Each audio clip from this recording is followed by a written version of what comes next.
시는 김인선 목사님께서 한마음으로 예배하는 성도라는 제목으로 말씀 전파해 주시겠습니다.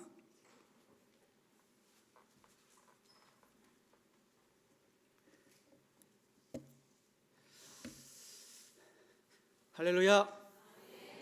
좀 힘 좀 내보십시다. 아니, 목사는 젊은데, 그쵸? 여러분 목사님들 50 조금 넘으셨죠? 저보다 형님이라서 큰 차이 없어요. 저도 나이 먹을 만큼 먹었고 어차피 저 형님도 보니까 나하고 큰 차이 없구만요. 그렇잖아요? 근데 이렇게 젊은 나이에 이렇게 열심히 해야 할 나이에 여호와를 불편하지 않아요? 이건 아니지 않습니까? 그죠? 할렐루야! 저는 1901년 담양 최초로 순수 조선인에 세워진 개동교회에서 지금 14년째 목회하고 있는, 그리고 33번째 목회하고 있는 김인선 목사입니다. 저희 교회가 어디냐면요, 쌍교 숯불갈비는 다 알고 계시죠? 거기 주여, 확실히 이제 뭔가 통한 것 같아요. 벌써 통했으면 저 1시간 해도 되죠? 네, 3시 반까지. 오케이. 오, 감사합니다. 저희 쌍교 숯불갈비에서 저기 수북 사거리로 올라가다 보면 오른쪽에 그 흔한 언덕 하나 없는 논바닥에 세워진 교회가 있어요. 그래서 저희 교회 이름이 개동교회예요. 저희 교회가 개똥이 많아서 개동리가 아니고, 근다고 닭개자를 써가지고 닭이를 많이 키워서 그 교회가 아니라 10개 동력동자를 써요. 그래서 개동교회랍니다. 그리고 교회 이름이 개동리의 마을교회예요. 그래서 1901년부터 지금까지 124년 동안 한쪽에 있었던, 그곳에만 있었던 교회고, 제 앞에 있는 목사님이 11년 5개월 심의했었고 제가 이제 14년째 1등 했어요. 안 쫓겨난 것 감사하죠. 그 전에 있는 목사님들 1년 2년마다 계속 바뀌었어요. 쉽지 않아요. 힘든 교회입니다. 그럼에도 불구하고 하나님께서 그렇게 인도하신 이유가 있지 않을까요? 더 놀라운 기적은 제가 부임한 지 1년 만에 볼라벤 태풍이라고 혹시 아세요? 쌍태풍. 위로 올라갔다 내려가면서 저희 교회 본당 위에 뚜껑을 열어버렸다는 거 아니에요. 제가 얼마나 감사한지 몰라요. 왜냐하면 교회 부임했는데 75년 된 적벽돌 교회에, 그리고 적당하게 PPT 올려주시면 좋겠어요. 네. 저희 이제 그러다 보니까 스레트로 든 교회, 너무 힘들었어요. 그리고 항상 쥐가 많아서 진짜 힘들었어요. 왜냐하면 저는 굉장히 시골 출신이에요. 근데 제 아내는 김제 시민이었거든요. 처음으로 시골 갔습니다. 얼마나 힘들었겠어요. 우리 아이들이 3학년, 1학년인데 보통 힘든 게 아니더라고요. 근데 정말 힘들었는데 하나님 제가 어울린다고 생각하세요? 제가 말을 안 하면 서울 사람 같아요. 그렇게 보이십니까? 그렇죠, 맞습니다. 근데 하나님께서 태풍을 통해서 본당 뚜껑을 딱 열어주시니까 얼마나 감사한지. 장로님들이 모여가지고 이제 큰일 났다, 교회 리모델링하면 4천만 원, 건축하면 3억 들어가는데 어떻게 할까? 이제 한 30년 정도 되면 교회가 그렇게 건축을 한 번씩 해요. 그래서 그냥 한 김에 건축해 버리십시다 해가지고 딱 뚜껑을 열었는데, 건축을 다 끝났는데 얼마가 들었냐면 6억이 들었습니다. 놀렐루야, 큰일 났어요 지금은. 그래서 이제 그 중에 3억 1천은 갚고 2억 9천을 20년 동안 빚으로 이렇게 갚았어요. 이제 그 농협에다가 해가지고 이제 갚아갑니다. 그런데 그거 아시죠? 부모님들은요, 자식들한테 빚을 안 물려주려고 하는 거, 그게 당신들의 마음이시더라고요. 그때 한 분의 권사님이, 목사님, 배추 2,000포기가 제가 키웠는데 절임 배추에서 팔면 괜찮을 것 같아요 라는 아이디어를 주시더라고요. 그래서 그 권사님과 다른 권사님은 절임 배추를 열심히 하고 나는 열심히 이제 판매하기 시작하는 거예요. 근데 놀랍게 너무 잘 되는 거예요. 기가 막힐 일입니다. 그래가지고 그때부터 배추를 팔기 시작했죠. 여러분, 절임 배추 하면 어디 배추? 그럴 줄 알았어요. 이제부터는 개동 배추라고 알아주시면 좋겠어요. 절임 배추 하면 해남 물배추 말고 개동 EM 배추로 만든 찰배추, 정말로 맛있어요. 여러분 너무 모르시구나. 광주 사람이 아닌가 봐요. 광주 사람들 굉장히 많이 하는데, 90 어르신부터 젊은 사람까지 8월 말부터 배추 심으셨어요? 심어서 11월이 되면 절임 배추 그리고 마을과 함께 김장을 해서 팔기도 하고 판매해서 그렇게 하기 시작했어요. 누구나 불평하지 않고요, 한마음 한뜻이 되어서 오늘까지 왔으니 이게 하나님의 은혜 아니겠습니까? 한 번은 이런 적이 있었습니다. 배추를 심기 위해 두룩을 제일 먼저 만들잖아요. 근데 문제가 생겼어요. 목사님, 배추를 왼쪽부터 심을까요? 오른쪽부터 심을까요? 여러분한테 물어보겠습니다. 배추를 왼쪽부터 심어야 돼요? 오른쪽부터 심어야 돼요? 그럴 줄 알았어요. 저한테 물어보더라고요. 네, 제 마음대로 심겠습니다. 여러분, 답이 있는 게 아니에요. 목사님 말하는 대로 심으면 돼요. 오른쪽으로 심든 왼쪽으로 심든 그게 뭐 이렇게 문제예요. 근데 교회는요, 왼쪽으로 심자 오른쪽으로 심자고 싸우잖아요. 그럴 이유가 전혀 없다는 거죠. 사실 저희 아버지가 농부였지 내가 농부는 아니거든요. 한 번도 배추를 심지 않아 보고 한 번도 안 해봤는데 이 일을 내가 주동하고 있으니 얼마나 안 어울립니까? 그런데 고린도서 1장 10절 말씀 보면요, 모두가 같은 말을 하고 너희 가운데 분쟁이 없이 같은 마음과 같은 뜻으로 온전히 합했다는 말씀이 있습니다. 그러면요, 여러분, 오늘 찬양으로 섬기는 한마음교회 성도들이 함께 모여 헌신 예배로 지금 나왔지 않습니까? 사실 찬양팀과 전체가 모여서 함께 와서 찬양을 했는데 여러 기관들이 함께 뭉친 티가 나요. 정말로 티가 납니다. 그러나 중요한 것은 오늘 헌신 예배로 나가고 있다는 것 아닙니까? 내 시간, 내 물질, 내 환경들 다 내려놓고 지금 왔지 않습니까? 할렐루야. 분명히 여긴 젊은 목사, 제가 제일 듣기 싫어하는 소리가요, 시골교회 목사라는 소리를 제일 싫어해요. 저는 개동교회 목사지 저희 교회 이름이 시골교회는 아니거든요. 근데 아까 우리 장로님도 시골교회라고. 아닙니다. 혹시 앞으로 담양에 오는 목사님들 오면 시골교회라고 하지 마십시오. 개동교회, 삼산교회, 조평교회 다 그렇게 목회해요. 하나님의 교회란 말이에요. 무슨 이유로 저희를 부르셨습니까? 저를 불렀습니까? 은혜 받기 위해서 모인 거 아닌가요? 여러분 함께 헌신하고 예배로 나가기 위해서 모인 거 아닙니까? 그러면 헌신하고 예배로 나가기 위한 방법은 딱 하나밖에 없어요. 여러분 교회의 이름이 있습니다. 한마음입니다. 한마음입니다. 한마음 교회, 한마음으로 찬양하는 교회, 한마음으로 예배하는 교회, 한마음으로 봉사하고 섬기고 나누고 같이 하는 교회가 되시기를 주님으로 축복합니다. 지휘자를 중심으로 안 어울려도 뭉쳐야지요. 대장님을 중심으로 안 어울려도 함께 해봐야지요. 근데 꼭 누가 보면 니는 뭐 어쨌네 저랬네 그럴 할 일이 아니에요. 리더들 중심으로, 목사님을 중심으로 한 마음으로 나아갈 때 하나님이 거기서 기적을 보여주는 거 아닙니까? 그리고 축복이 뭐냔 말이에요. 우리 하나님께서 오늘 나와 여러분의 감동을 주고 은혜를 주시면 그게 축복 아니겠습니까? 할렐루야. 하나님의 지혜를 받으시기를 주님으로 축복합니다. 그 지혜는 우리가 하나님을 알아갈 때 받는 거예요.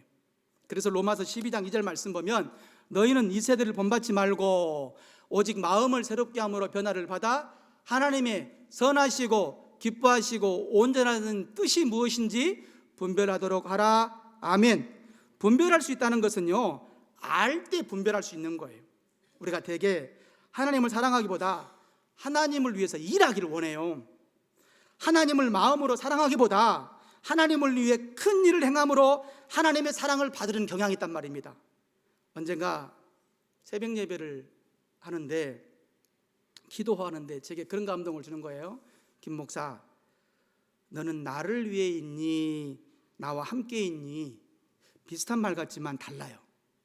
여러분 어떻습니까? 여러분은 하나님을 위해 있습니까? 하나님과 함께 있습니까? 우리는 하나님을 위해 일하고 하나님을 위해서 봉사하고 하나님을 위해서 찬양하고 목회를 합니다. 그러나 하나님은 우리와 함께 있기를 원하십니다. 하나님과 함께 있으면 모든 문제 오케이. 아멘. 여기 하나님과 함께한 구원받을 수 없는 우리에게 무슨 자격이 있습니까? 그런 자격 없는 사람이 여기 다 모였는데 오늘 성경에도 보니까 그 여인이 한 명 있더라고요. 그 여인을 오늘 소개하고 싶습니다. 그 여인은 모압 여인이고 이방 여인이고 서방 잡아먹은 여인이에요. 그러나 하나님께 어머니와 한 마음으로 살아갈 때 예수님의 조상이 되었잖아요. 무너져가는 가정을 세웠잖아요. 가문을 세워갔다는 거예요. 할렐루야. 원아홉교는 우리 한마음교회 성도들도 오늘 말씀을 듣고 이 여인처럼 한 마음으로 생활 예배하고 찬양 예배하고 주님만 바라보고 승리하시기를 주님으로 축복합니다. 제가 찬양할 때 이렇게 찬양을 해요. 모든 것이 은혜 은혜, 이렇게 찬양을 했더니 제 아내가요, 너무 그게 듣기 싫었던가 봐요. 그렇게 부르면 안 되죠. 모든 것이 은혜. 근데 저는 부점을 살려갖고 내 나름대로 감정을 팍팍 줘서 모든 것이 은혜 은혜 은혜. 아마 저같이 부른 여러분도 있을걸요. 솔직히 딱 그러십시오. 근데 누구 하나 거기에 대해서 말을 못했다가 제 아내가 드디어 못 참고 말을 해주더라고요. 여보, 그렇게 부르면 안 돼. 용기예요. 그 다음부터 제가요, 부점 있는 부분만 보면 긴장을 해요. 그래가지고 얼마나 하나님께 찬양을 긴장해서 드린 줄 아십니까? 한 사람의 역할이 중요해요. 나와 여러분이 함께 헌신 예배를 하고 함께 나가서 주일을 할 때 한 사람 한 사람의 말을 그냥 흐트러 듣지 마십시오. 분명히 이유가 있지 않겠습니까? 우리 잘 아는 속담 중에 백문이 불여일견이라는 말이 있지 않습니까? 100번 듣는 것보다 한 번 보는 게 낫다는 거죠. 우리의 신앙생활도 마찬가지입니다. 우리가 누구에게 무엇을 들었느냐 이것보다는 내가 본 것에 따라서 신앙에 영향을 미치게 되는데, 룻기 1장부터 지금까지 그 이야기가 쭉 나와요. 간단하게 정리를 해본다면 베들레헴 땅에 흉년이 와서 엘리멜렉과 나오미 부부가 두 아들을 데리고 모압 땅으로 피해 잠시 나갑니다. 그리고 잠시 있다가 오려고 했는데 시간이 벌써 10년이나 지나버렸습니다. 그곳에 가면 잘 살 줄 알았지만 남편 엘리멜렉이 죽지 않습니까? 두 아들이 결혼해 살다가 또 죽어요. 이제 시어머니하고 며느리 둘만 남은 망해도 폭망, 그런 상황에 있게 됩니다. 그런데 이 세 분의 여자들은 이제 고향으로 돌아오기를 결정하고 돌아오는 과정에 있습니다. 그런데 시어머니가 나오미에게 이렇게 말하지요. 주현미의 잠깐만 노래를 부르기 시작해요. 주현미가 어떻게 노래 부릅니까? 잠깐만. 야, 굉장히 경건하신 분들밖에 없는 것 같아요. 이해를 못 하시는 거예요. 지금 시어머니가 잠깐만 노래를 부르고 있다니까요. 너네들은 유대인도 아니고 거기 고향도 아니니까 그 낯선 곳에 가면 고생하니까 차라리 여기 모압 땅에 그냥 살아라. 여기 있으면 너희 친척도 있고 가족들도 있고 너희 젊잖아. 다시 결혼할 수 있고 새롭게 출발할 수 있는 여기 있어라. 그게 낫겠다라고 어머니가 잠깐만 노래를 불러줘요. 그랬더니 두 며느리가 뭐라 그럽니까? 아니라고 그러죠. 아니요 어머니, 우리도 같이 가겠습니다. 계속 그러니까 어머니가 또 강권해서 이제 결정을 해요. 그때 큰 며느리 오르바는 남기로 결정을 하고 둘째 룻은 시어머니를 따라가기로 결정하죠. 1장 14절 말씀 보면 이렇게 말합니다. 그들이 소리를 높여 다시 울더니 오르바는 그의 시어머니에게 입맞추되 룻은 어떻게 했습니까? 그를 붙쫓았더라. 시어머니 따라가는 거예요. 그리고 작은 며느리 룻은 이렇게 말합니다. 16절과 17절 함께 보겠습니다. 룻이 이르되 내게 어머니를 떠나며 어머니를 따르지 말라고 돌아가라. 강권하지 마소서. 어머니께서 가시는 곳에 나도 가고 어머니께서 머무시는 곳에 나도 머물겠나이다. 어머니의 백성이 나의 백성이 되고 어머니의 하나님이 나의 하나님이 되시리니 어머니께서 죽으시는 곳에서 나도 죽어 거기 묻힐 것이라. 만일 내가 죽는 일 외에 어머니를 떠나면 여호와께서 내게 벌을 내리시고 더 내리시기를 원하나이다 하는지라. 아멘. 룻이 어떻게 이런 고백을 할 수 있을까요? 룻은 거기서 뭔가를 본 거예요. 오늘 뭔가를 볼 수 있기를 주님으로 축복합니다. 여기 있는 젊은 목사, 잘생겼네, 웃기네, 그런 것도 중요해요. 그런데 말씀을 보시기를 주님으로 축복합니다. 우리 한마음께 성도들 생각해 보세요. 찬양대원들 생각해 보세요. 그 콩나물 깍두기 열심히 보면서 매주마다 와서 보는데 뭘 보셨냔 말이에요. 뭘 듣습니까? 오늘 보고 하자는 거예요. 그것을 내 생애에서 간증하고 찬양하고 예배하며 사시를 축복합니다. 룻이 고생을 감수하더라도 어머니와 한마음으로 이렇게 선택하는 이유가 뭘까? 정상적인 경우에는요, 모압 친척들이 있지 않습니까? 아는 사람이 있고 친구들이 있고 고향이니까 편해요. 그런데 왜 시어머니를 따라 한마음으로 결정을 했겠냐는 말이에요. 이런 고민을 하면서 본문을 살펴보기를 원합니다. 룻의 대답에서는 우리는 두 가지를 발견할 수가 있는데, 첫째로 윤리적으로 도덕적인 결정을 해요. 보니까 어머니 연세가 꽤 되었어요. 그래서 늙은 어머니 혼자 보내면 안 되겠다. 가서 혼자 살면 어떨 것인가. 그 옆에 나라도 젊은 내라도 있어야겠다. 그런 마음으로 어머니와 함께 하기로 했지 않겠습니까? 이것은 첫 번째 며느리인 오르바도 같은 생각으로 했을 거라고 생각해요. 그런데 제가 주목했던 것은 두 번째 고백인데요, 그것은 어머니의 하나님이 나의 하나님입니다. 멋있잖아요? 어머니의 하나님이 나의 하나님이 되겠습니다. 신앙적인 결정을 한 거예요. 그런데 이것이 얼마나 어려운 결정인 줄 아십니까? 이 본문을 자세히 보면 룻이 결혼해서 이 집에서 지금 10년째 살고 있거든요. 10년간 룻이 입에서 본 것은 뭡니까? 한마디로 말씀드리면 그 집이 깨지고 망해지고 폭망한 삶, 하나님의 축복이라고 눈을 씻고 찾아봐도 없는 그런 삶을 지금 살고 있지 않나요? 부자로 출발했다가 모압에 와서 가난뱅이가 되었고, 온 가족이 건강했다가 시아버지 엘리멜렉이 죽고, 시아주버님도 죽고, 남편도 다 죽어버렸습니다. 철저하게 깨지고 망가진 것밖에 없는, 도대체 뭘 기대하고 나가겠습니까? 그러면서 철저하게 어머니의 삶을 망가뜨리고 무너뜨렸던 그 하나님을 이제는 나의 하나님으로 룻이 믿겠다는 거예요. 이게 좀 이상하지 않습니까? 아니, 이 룻의 대답은 굉장히 모순처럼 들려요. 도대체 룻은 어머니의 모습 어느 구석에서 하나님을 볼 수 있었을까? 그리고 지난 10년간 룻은 어머니의 삶 속에서 도대체 뭘 봤을까? 이게 제가 궁금했던 거예요. 왜냐하면 적어도 이 본문을 통해서 볼 때 겉으로 보기에는 룻이 어머니의 삶에서 본 거는 철저하게 죽는 것, 잃어버리고 깨지고 망가지는 삶이었을 겁니다. 이거 보고 어머니와 어머니 하나님을 믿겠다고 한 건 아닐 거고, 그러면 뭘 봤을까? 내면적으로 뭔가 본 게 있는 겁니다. 오늘 헌신 예배에 나오고 있는 우리 한마음교회 성도들은 지금까지 또다시 묻습니다. 뭘 보고 한마음교회 지금까지 나오셨어요? 이 말씀이 여러분에게 충격으로 올 수 있을 거예요. 제가 추측한 것은 이겁니다.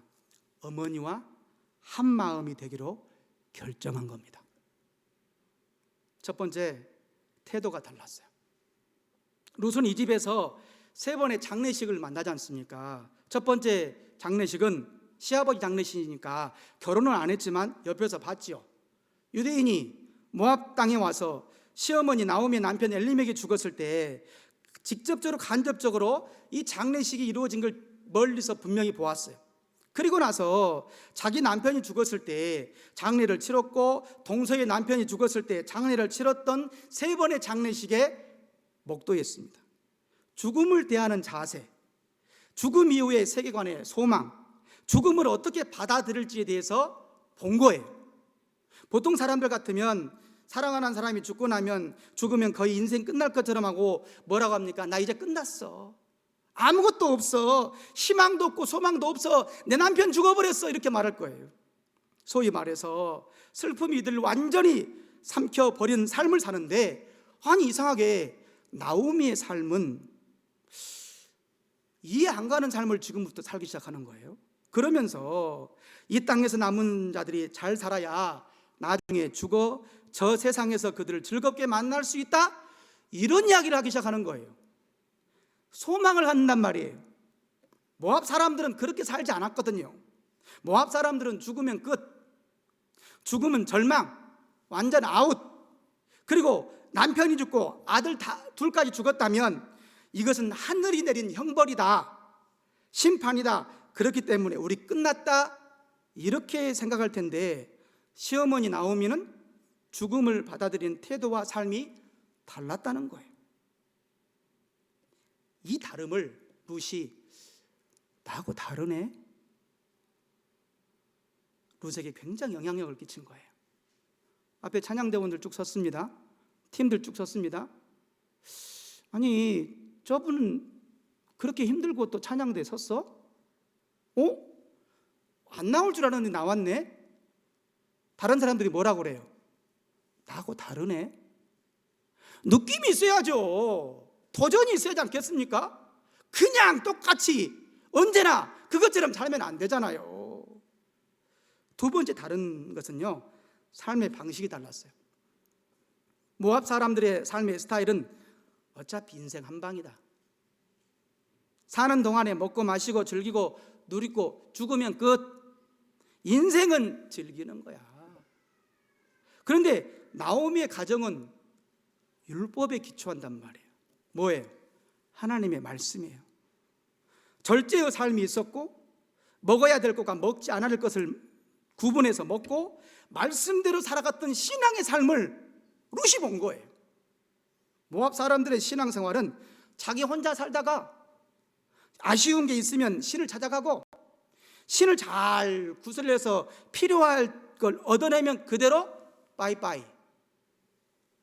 그리고 자기 마음대로 사는데 나오미의 가정을 살펴보니까 인생의 목표가 다른 거예요.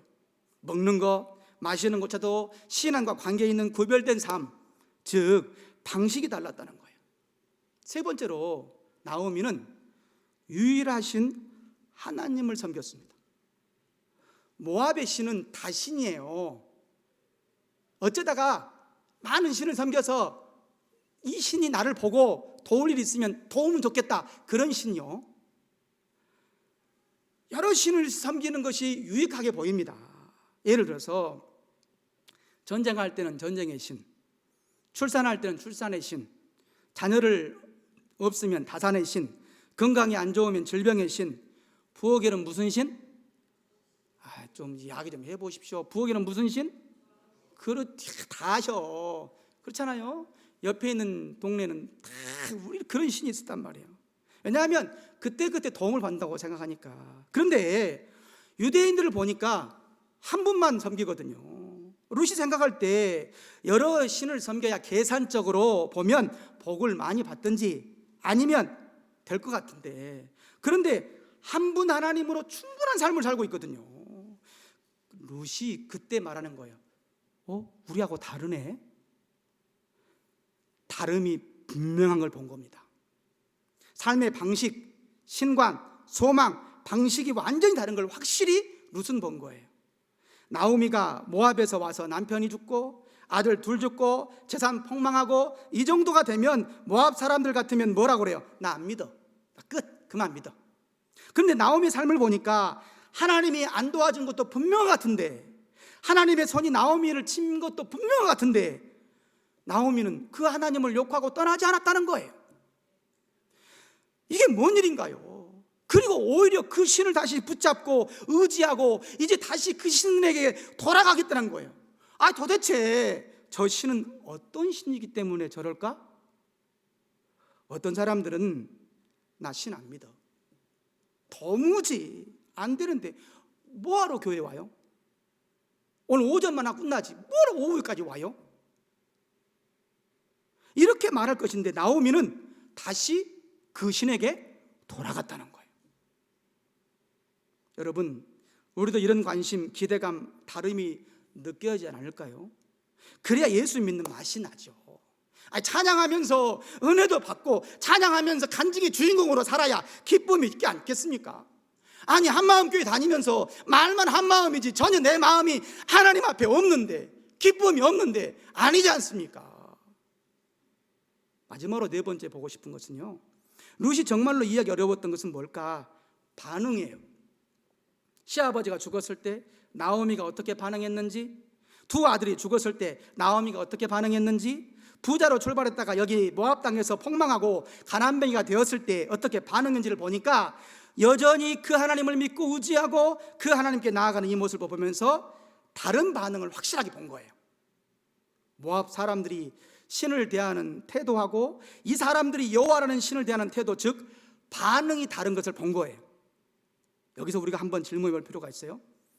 내가 신자인데, 찬양하고 예배자인데, 내 삶이 처절하고 깨지고 망가지고 무너져도 내 삶을 통해 하나님을 드러낼 수 있겠습니까?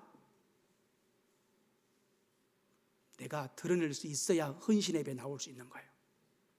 내가 진짜 인생의 바닥을 기고 있고 패망하는 삶의 과정을 겪고 있는데 다른 사람들이 나를 보면서 하나님을 볼 수 있어야 하지 않겠습니까? 그리고 나도 저 사람이 믿는 하나님을, 내가 망가지고 깨지는 상황에서 나도 믿겠다, 이렇게 말할 수 있기를 주님으로 축원합니다. 오늘 예배에 나온 우리 한마음교회 성도들은 과연 그렇게 할 수 있겠어요? Yes, 아멘. 나도 하나님 따라가겠습니다. 나도 하나님 의지하겠습니다. 내가 처절하고 깨지고 망가지는 시간이 오히려 어떨 때는 하나님이 드러나는 시간이고 간증이 만드는 시간이 될 수 있기를 주님으로 축복합니다. 아멘. 우리 주변에 특별히 목회자 예를 제가 한번 들어볼게요. 슬픔과 아픔이, 질병이 간증이 되는 목사님 한 분을 소개합니다. 본인이 고백하셨기 때문에 제가 이렇게 말할 수 있는 거예요. 우리가 잘 아는 김동호 목사님이라는 분입니다. 목회를 잘하시고 은퇴하셨죠. 그런데 이분이 폐암에 걸려요. 담배를 핀 것도 아닌데 폐암에 걸려서 수술하고 항암하면서 머리가 다 빠지고 고생을 참 많이 했어요. 그런데 지금은 유튜브에 날마다 기막힌 새벽, 줄여서 날기새라고 하는데 새벽마다 말씀을 올리고 예배를 통해서 인도하더라고요. 이 유튜브를 통해서 많은 환자들이, 함께 힘들었던 사람들이 위로를 받고 격려하는 걸 보았습니다. 생각해 보십시오. 아니, 하나님이 당신의 종, 당신의 목회자를 보호해야 되는 거 아닌가요? 하나님의 종은 하나님이 책임져야 되는 거 아닌가요? 그런데 하나님의 종이 어떻게 암에 걸려? 그것도 폐암으로. 그럼 옆에 사람들한테 뭐라고 그러겠어? 에이, 좀 끊지, 그러겠어요? 그럴 수도 없잖아요. 말도 안 되는 거잖아요. 대체 하나님은 어떻게 일하고 계시는 거예요? 이런 생각이 들 수 있죠. 그런데 목사님이요, 그런 고백을 해요. 암에 걸리고 기도해요. 똑같습니다. 하나님, 왜 하필 제가 암에 걸려요? 그랬더니 하나님이 이렇게 말씀하는 거예요. 너는 왜 안 되는데? 너는 왜 안 되는데? 생각해 보니까 여기 있는 나도 암에 걸릴 수 있잖아요. 담배 먹고 술 먹고 그것이 중요한 게 아니라니까요. 그렇구나. 그리고 나서 이제 암에 대해서 똑같이 우리와 같이 어떻게 했겠어요? 찾아봤겠죠. 폐암에 좋은 음식. 여러분 안 한 것처럼 말합니다. 유튜브 다 보고요. 이분도 열심히 찾아보고요. 암을 어떻게 처리하는지, 암을 어떻게 관리하는지 머릿속에 보니까 암밖에 없는 거예요. 그래가지고 폐암 충만.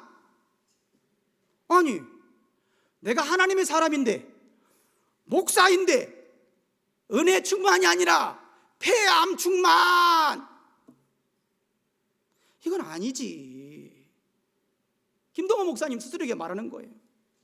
그래서 그때부터 날마다 기막힌 새벽을 하려고 말씀을 보고 기도하고 준비하고 지금까지 살아있다는 거 아니에요? 불편하세요? 여러분 잘 보셔야 됩니다. 얼마나 많은 사람들이 위로를 받고 힘을 얻고 새 삶을 얻는지 할 수 없어요. 암이라고 다 불행하고 암 환자라고 다 잘못되었다고 누가 말할 수 있겠습니까? 그때 기도가 깊어지는 거예요. 그때 육신은 괴롭죠. 힘들죠. 항암 치료 해보셨습니까? 얼마나 고통스러운지 아세요? 저희 아버지를 제가 나중에 이제 폐암으로 시작했다가 나중에 뇌암으로 돌아가셨는데 5년 동안을 옆에서 모시는데 보통 일이 아니에요. 삶이 깨지고 망가지고 힘들고 어려우는데 놀랍게도요, 우리 아버지는 그렇게 해서 예수 믿고 천국 가시더라고요. 간증을 합니다. 아니, 아들이 목사인데 교회를 안 가는 뻔뻔한 우리 아버지였어요. 세상에 얼마나 힘든 거 아세요? 근데 어느 날 제가 이제 광주 성안교회 부목사였을 때 우리 아버지를 거기서 이제 모셔요. 제 아내가 일주일에 2번씩 화순암병원에 차를 모시고 왔다 갔다 하는데 아들이 목사잖아요. 그러니까 이제 교회를 나가야 할 판이 생긴 거예요. 그러다가 새벽에 이제 새벽 예배에 나가려고 제가 조용히 나가는데 거실에 누가 앉아 있어. 저 시끄럽잖아요. 저 뭐 볼 뻔했습니다. 우리 아버지가 앉아 계시는 거예요. 교회 간다고. 여러분, 다른 것도 없어요. 우리 송명희 시인 중에서 시인 송명희 시인이 작사했던 공평하신 하나님, 최덕신 씨가 작곡했죠. 송명희 시인이 태어날 때부터 중증 뇌성마비지 않습니까? 장애를 안고 태어납니다. 어릴 때부터 얼마나 고통스러웠는지 말로 못해요. 제가 남원 서남기 있을 때 직접 보고 이야기를 했는데 너무 힘들어요. 장애인 가정에 겪어보지 않은 사람은 몰라요. 저희 막내 동생이 지적장애 3급이에요. 이게 보통 일이 아니에요. 지금 제가 데리고 살거든요. 제 나이가 50 좀 넘었으니까 제 막내 동생은 몇 살일 것 같아요? 50이에요, 50.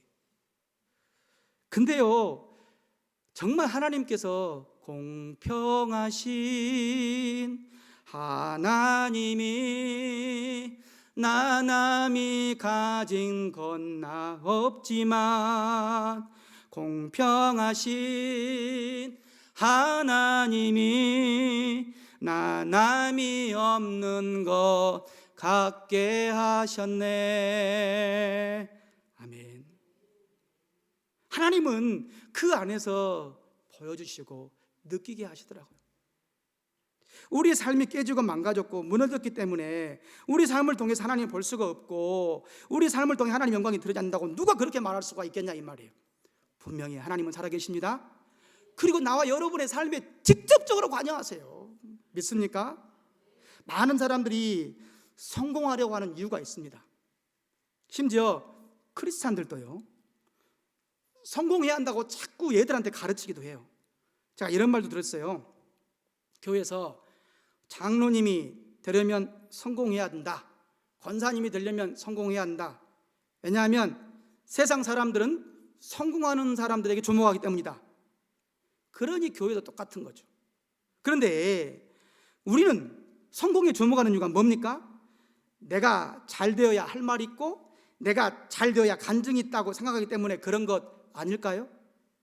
여러분, 내가 실패하면 하나님이 욕먹습니까? 이런 생각하는 거예요. 그러나 하나님은 실패를 통해서도 영광을 받으시고 그분의 일을 분명히 하심을 믿으시길 바랍니다. 그리고 반드시 회복시켜 주십니다. 나오미의 실패, 여기 간증이 있었잖아요.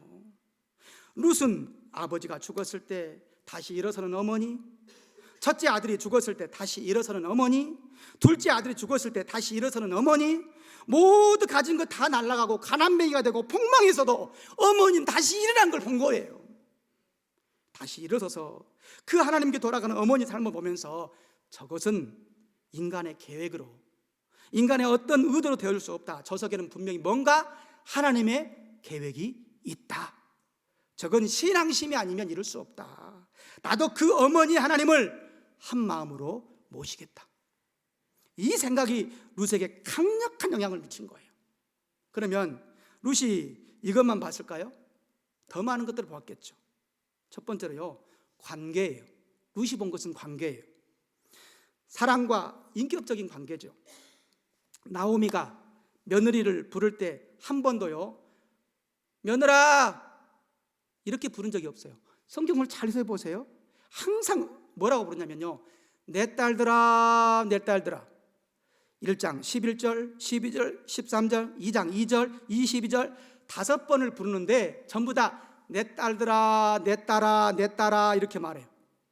남편이 살아있을 때도 내 딸이라고 불렀고, 남편이 죽어서도 내 딸이라고 불렀고, 홀로 있어도 내 딸아 이렇게 부르는 거예요.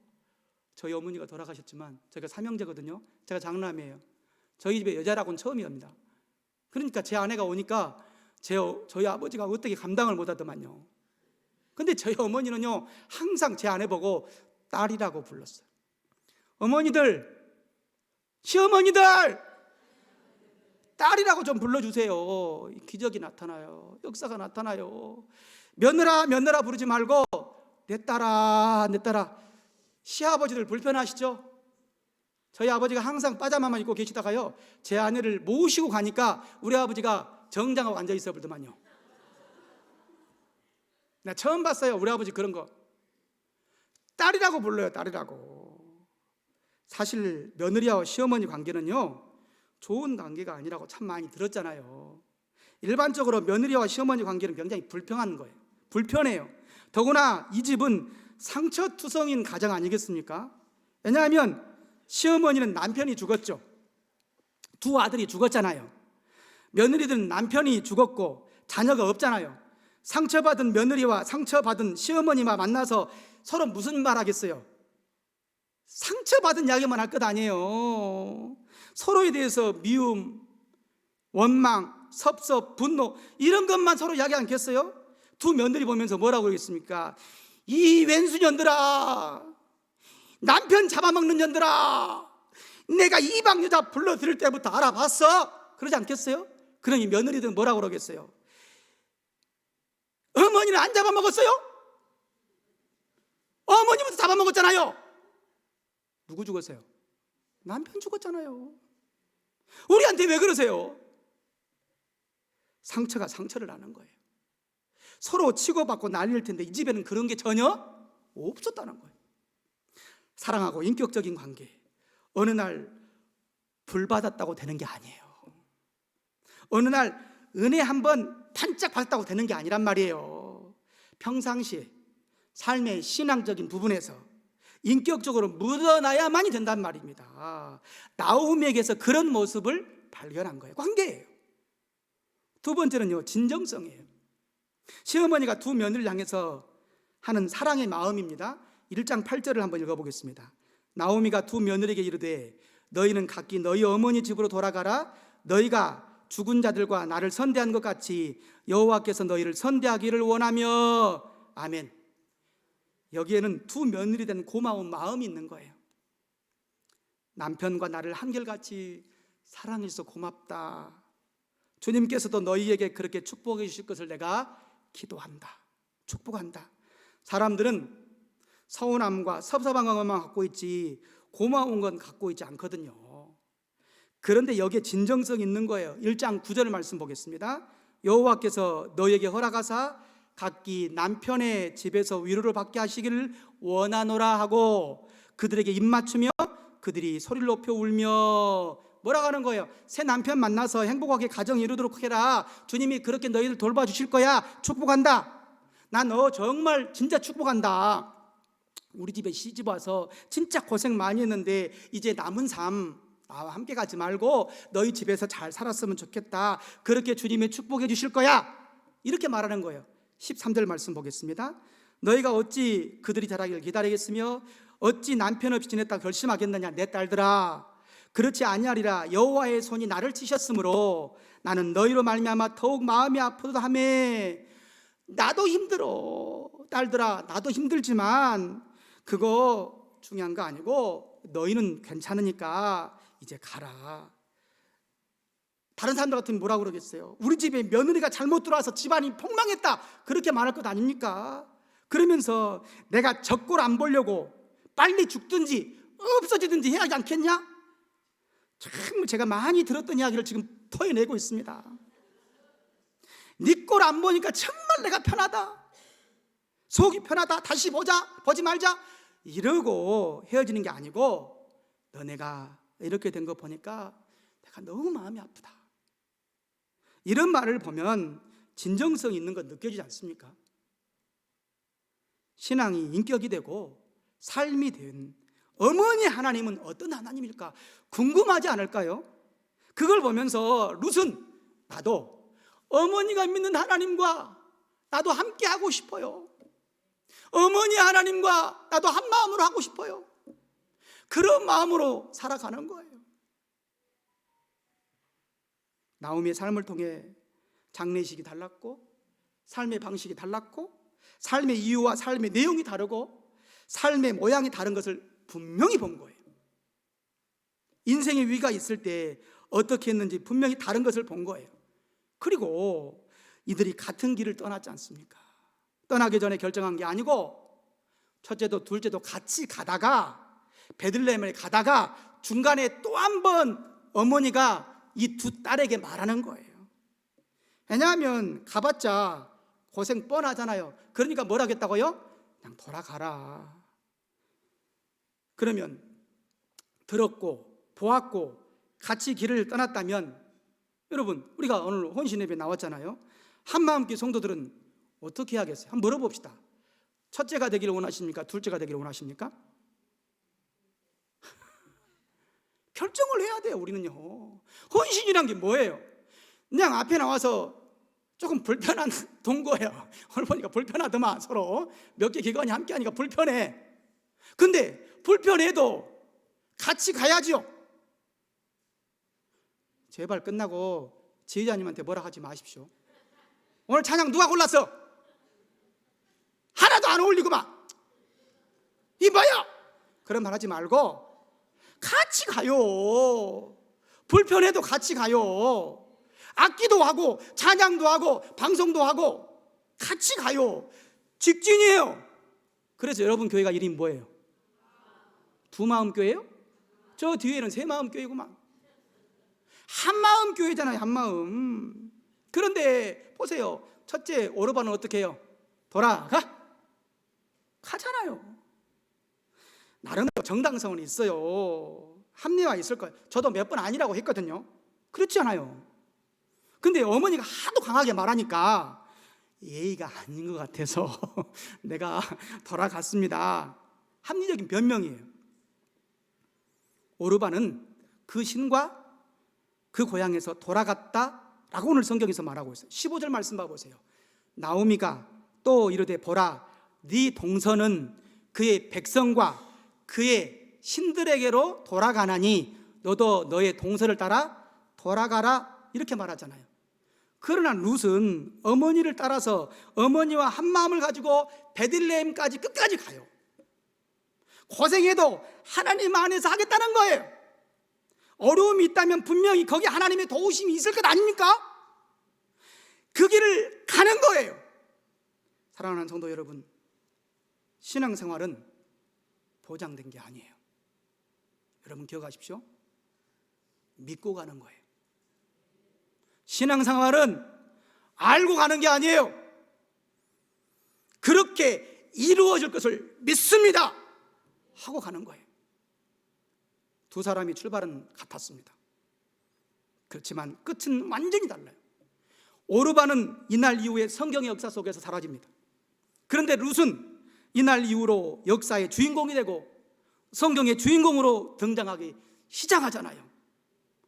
룻은 나중에 다윗의 증조 할아버지가 되고 할머니가 되고 정말 완전히 망가진 가문을 다시 세우는 일을, 위대한 일을 하게 되지 않습니까? 그러면 룻이 이렇게 하기 위해서 포기한 것은 뭘까요? 이것까지 알아야지요.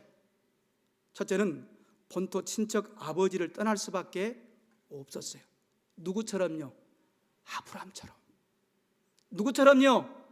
한마음교회 성도들처럼. 누구처럼요? 오늘 나와 여러분처럼.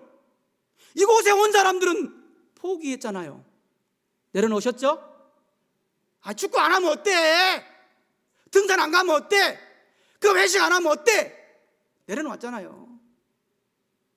두 번째는요, 자기가 믿던 신을 포기했어요. 쉽지 않습니다. 골프신, 등산신, 수영신, 이거 쉽지 않아요. 다 내려놔야 되나요? 교회 다니려면요. 세 번째는 그나마 이 땅에 있으면 훨씬 편할 건데 안락함을 포기한 거예요. 네 번째는 주변 사람들의 반대와 내면의 갈등까지도 포기해버렸어요. 주변 사람들이 모압을 떠나서 시어머니가 따라간다는 이야기를 들을 때 뭐라고 그러겠단 말이에요. 가족 친척들이 와서 뭐라고 그러겠어요? 오르바의 친척들이, 룻의 친척들이 야야야 와봐봐, 여기도 힘들어. 설득하지 않겠습니까? 교육 가야겠어? 여러분, 교육 가야겠어요? 해야겠어요? 거기 유대인들이 살아. 유대인들은 배타성이 강해요. 지들밖에 모르거든요. 히브리식 사고방식이 그래요. 우리 사람으로 취급도 안. 근데 그 땅에 가면 어떻게 살 거냐? 여기는 그래도 말이 통하잖아. 우리가 도와줄 수 있어. 그런데 왜 거기 가려고 그래? 우리 그냥 같이 살자. 네 큰 동수도 남았잖아. 이러면 계속 소리를 하는 거예요. 갈등이죠. 그 안에서 결단을 해야 돼요. 그것을 룻은 선택한 거예요. 내 선택이 내 인생을 만드는 거예요. 기억하십시오. 신앙은 결국 선택이에요. 인생도 선택이에요. 저와 여러분이 오늘 또 선택한 거예요. 여기서 우리는 한번 생각해 보겠습니다. 고생해도 내가 하나님 안에 있겠다. 내가 그렇게 출세하거나 대단한 삶을 못 살아도 하나님 안에서 머무르겠다. 이렇게 하고 할 때 어려움이 큰 만큼 하나님의 도우심이 큰 거 아닐까요? 시험이 있으면 하나님이 도와주셔서 이거는 하나님께서 내게 능력을 주시니까 내가 할 수 있어, 이길 수 있어라고 말하지 않겠습니까? 어려움은 현실입니다. 분명히 현실이에요. 하지만 하나님이 더 크게 도와줄 줄은 분명히 믿습니다. 우리가 정말로 중요하게 여기는 게 뭐예요? 믿음이에요. 누구를 믿는 거예요? 예수님을 믿는 겁니다. 나를 위해 십자가에서 죽으신 그 예수님을 내가 분명히 믿는 거예요. 그런데 여러분 기억하십시오. 당장 보장된 게 아닐 수 있습니다. 하지만 또다시 말합니다. 신앙생활은 보장되어서 갈 수 있는 게 아니에요.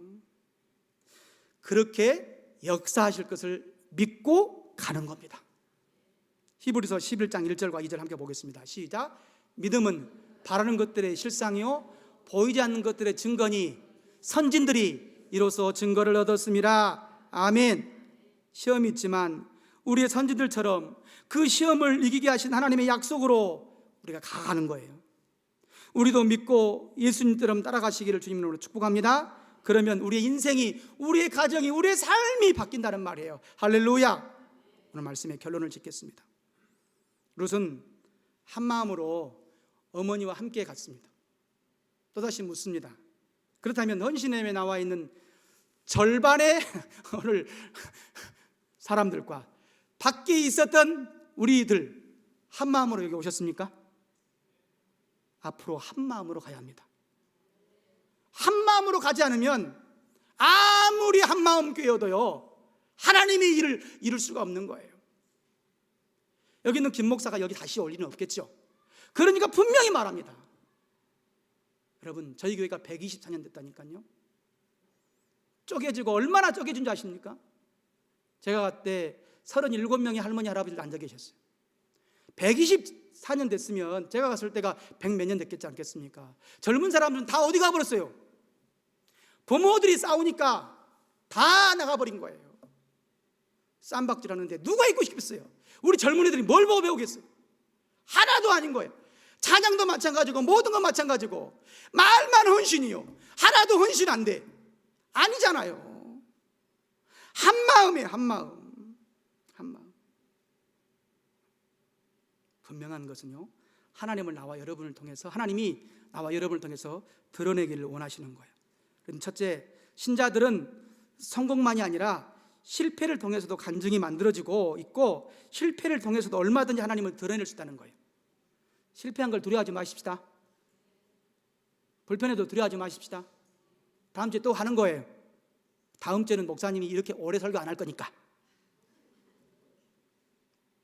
두 번째로요, 우리의 힘, 우리가 세상에 전할 수 있는 메시지는 동화가 아니라 한번 따라서 해볼까요? 다름이다.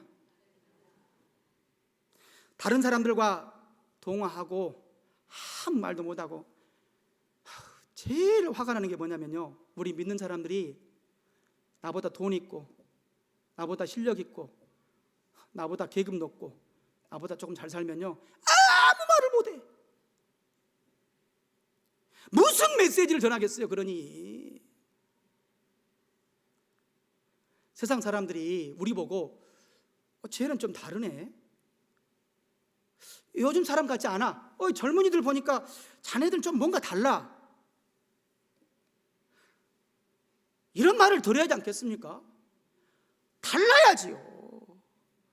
쟤는 분명히 바보다, 바보. 이야, 쟤 한마음교회 다니는 성도들은 분명히 바보다, 바보. 이런 말을 좀 들어야 하지 않겠습니까? 뭔가 문제가 있는 것 같아, 그러니까 저렇게 살지, 이런 말을 좀 들어야 하지 않겠습니까? 그래야 앞마음으로 좀 살죠. 이런 얘기를 들었을 때 이게 힘이고 이게 메시지가 되는 거라니까요. 목사님은 아무리 앞에서 말씀으로 삽시다 해도 목사님이 말씀으로 사세요? 아니잖아요. 내가 보여줘야 되는데 나는 성경에 있는 말씀을 전하고 성경에 있는 말씀대로 살아가는 거예요. 우리 다 함께 그렇게 살아가야 되죠. 그러려면요, 동화가 아니라 다름이라니까요. 오늘부터 다르게 삽시다. 아멘, 아멘. 세상 사람과 똑같이 다 하면서 교회 다니고 찬양단 한다고 앞에 서 있고 먹을 거 다 먹고 마실 거 다 마시고 볼 거 다 보고 거기서 무슨 능력이 나오겠어요? 주여, 진짜 욕은 안 합니다, 제가. 그러나 분명한 것은 바뀌어야 돼요. 그렇게 하면 안 돼요. 한마음교회 성도 여러분, 우리의 힘은 따라서 합시다. 다름입니다. 다름입니다. 마지막으로 들었고 봤고 깨달았다면 어떻게 해야 합니까? 결정해야죠. 가야지요. 해야지요. 헌신 예배가 뭡니까? 준비했고 나와서 불편한 동거를 했을지라도 들었으면 나가야지요. 가다가 뒤 돌아보지 말고, 알아요, 여러분 힘든 거 다 알아. 목사님도 알고요, 장로님도 알고 다 알아요. 그러나 뒤 안 돌아보, 혹시 뒤 돌아볼 수도 있어요. 그렇지만 뒤 돌아보지 맙시다. 그냥 우리 가요. 하는 거예요. 끝까지 가요. 왜요? 거기에 생명이 있거든요. 왜요? 거기에 은혜가 있거든요. 룻은 본 거예요, 그것을요. 하나님께서 룻하고 함께 있을 때 어떤 일이 벌어질 것을 믿음으로 갖고 간 거예요. 오늘 한마음교회 성도 여러분들, 우리에게 미리 보여주신 거예요. 너네들도 이렇게 되고 이렇게 될 수 있다. 우리도 이렇게 갈 수 있고 이렇게 할 수 있다. 그게 뭐예요? 믿음이죠. 그렇습니다. 믿음 안에는 잘못된 것이 없다고 분명히 알잖아요. 그리고 하나님이 우리의 역사할 것인데 어디에 역사할까요? 우리가 가지고 있는 믿음만큼 역사하는 걸 믿으시길 바랍니다. 그래서 성경을 자세히 보세요. 예수님이 날마다 하는 소리가 뭐냐면, 겨자씨만한 믿음이 있었으면 좋겠는데, 작은 믿음이라도 있었으면 좋겠는데 그게 없네, 그게 없네, 없네.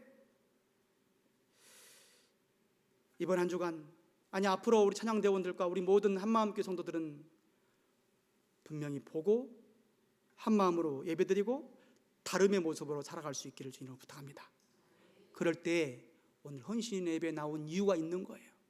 그럴 때 우리가 그래 잘 왔어, 그래 이거야, 그리고 하나님께서 앞으로 우리를 인도하실 거야, 그걸 믿고 살아가는 저와 여러분 될 수 있기를 주님으로 축복합니다. 아멘. 기도하시겠습니다. 하나님 아버지, 내가 세상과 신앙 사이에 결정을 해야 할지도 모르겠습니다. 어쩌면 경계선에 있어서 이래야 할지 저래야 할지도 모를 때가 있을 것 같습니다. 하지만 오늘 분명히 보았습니다.